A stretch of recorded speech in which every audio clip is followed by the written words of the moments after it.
Баяғыда бір ауылда Измаил деген бай болыпты. Өзі сараң, шық бермес шығай бай екен. Дүниеде одан өткен сараң болмапты. Bir күні ол үлкен тойға барады.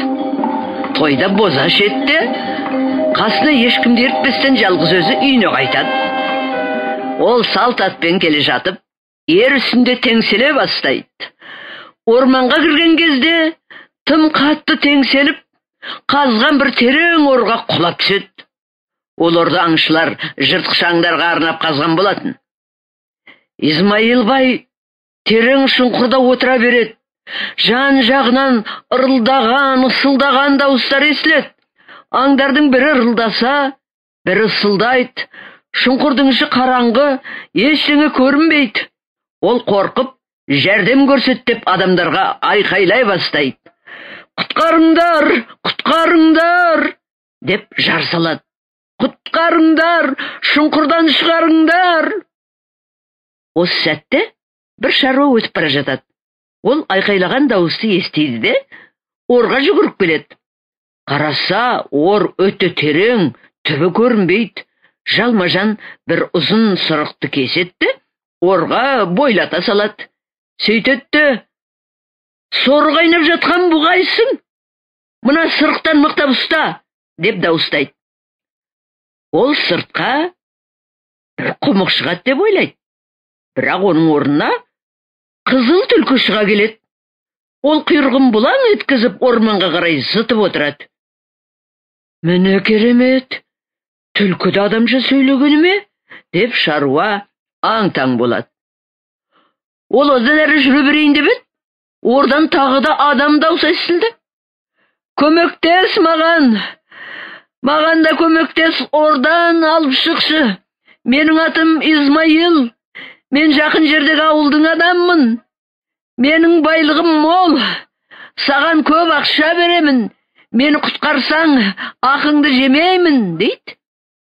Шаруа қызының ұзату тойына ақша табылды деп қуанып кетеді.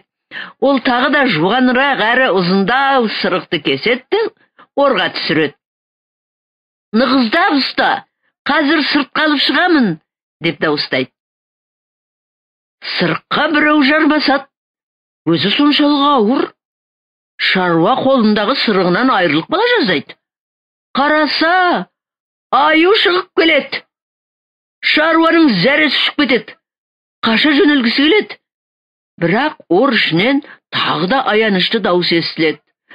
Құтқар мені, құтқар, не тілесең соны беремін. Шаруа орға тағы да келіп сырықты түсіреді. Тағы да бірдеме сыртқа өрмелеп келеді. Қараса, үлкен жылан басын бірақ сілтеп, көденің арасына кіріп жоғалады. Жоқ, енді мені ешкімді алдай алмайды, деп даурыға айғайлаған шаруа қаша жөнелгісі келеді. Ордың ішінен тағы да біреу дауыстайды. Құтқаршы мені! Мен мына көрші ауылдағы Измаилмын. Шаруа тоқырап ойға кетеді. Мен бұл Измаил байды көптен бері білемін. Мынау шынында да соның дауысы сияқты. Ол тағы да сырықты орға түсіреді. Әйтеуір бұл жолы Измаил байдың өзі шығады. Ол үсті басын қағып сілкіп, іштей күбірлеп, бірдеме дейді. Содан соң атына мінеді кетіп қалады. Ал өзін қапастан құтқарған адамға тіпті көз тоқтатып қарамайды да. Шаруа бұл уақиғаға соншалық қайран қалады. Тіпті үйіне қалай оралғанында есіне түсіре алмайды. Үйіне келіп, аузан қиып отырады. Қора іші толы тауық, қаз, күрке тауық, тіпті есебіне жетіп болар емес. Мұның бәрін қаптатып әкелген түлкі. Өзі танауын сүртіп анадай жерде отырады. Бұл мені құтқарғаның үшін саған әкелген тартуым, дейді түлкі. Шаруа жан жағына тағы да көз тастайды.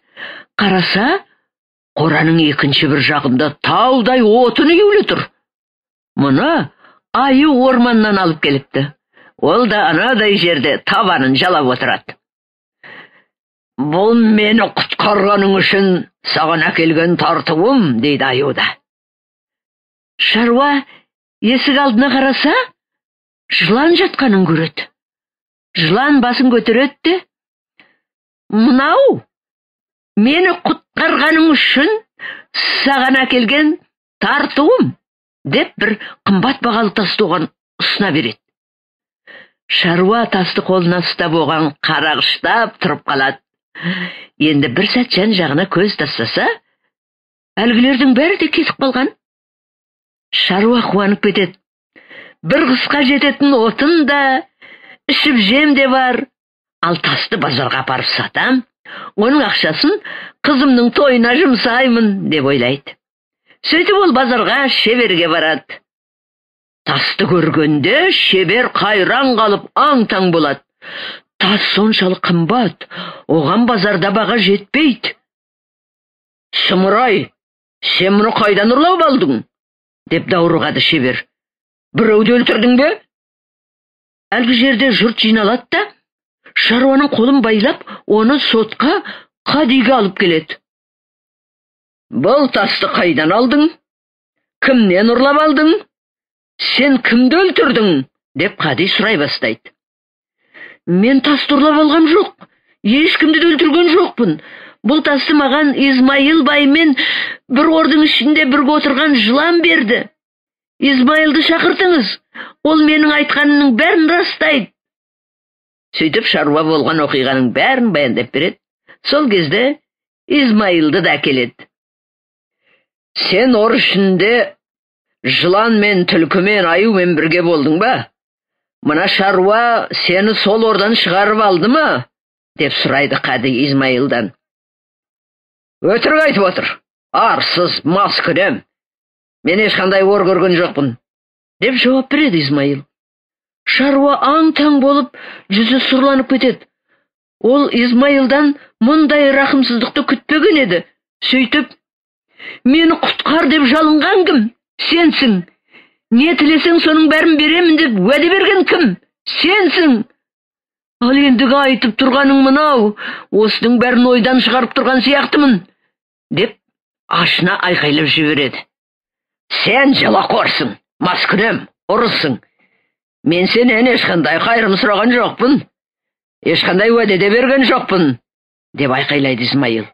Жалақор, шақыр куәлеріңді. Олар сенің сөзіңді растасын, оларың қайда?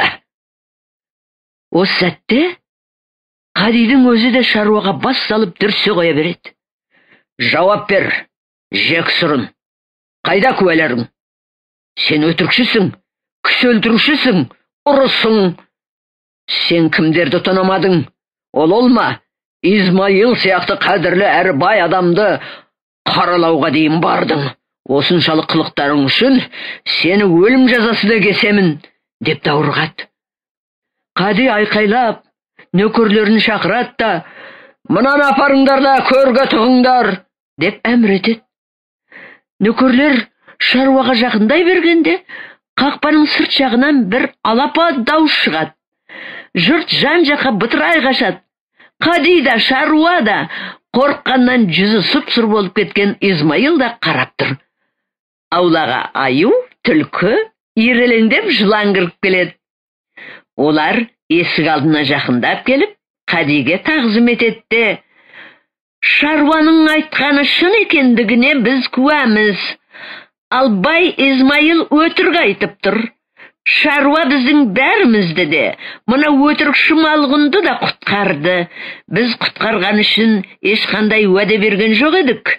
Ал Измайыл болса, алтынға байытам деп уәде берген еді. Бірақ оған ештеңе де берген жоқ. Ол ма? Өзін құтқарушыға пәле жауып, оны өлтірткісі келіп тұр, дейді. Жыртқыштар Измайылды қоршап алады да, жауап бер! Ордың ішінде бізбен отырғаның, және мына қайырымды адамның сені құтқарып алғаны рас па? Деп сұрайды. Зәресі ұшқан байдың тұла бойы қалш-қалш етіп дірілдеп, жерге құлап түседі, шаруаның айтқандары шын екенін мойындайды. Қади шаруаға қымбат бағалы тасты қайтарып береді. Onu bosatып жібереді. Сонда адамдар тұрып, біздің бай адамдардан гөрі жыртқыш екеш жыртқыштардың өзінде ар-ұят әлде қайда көп екен депті.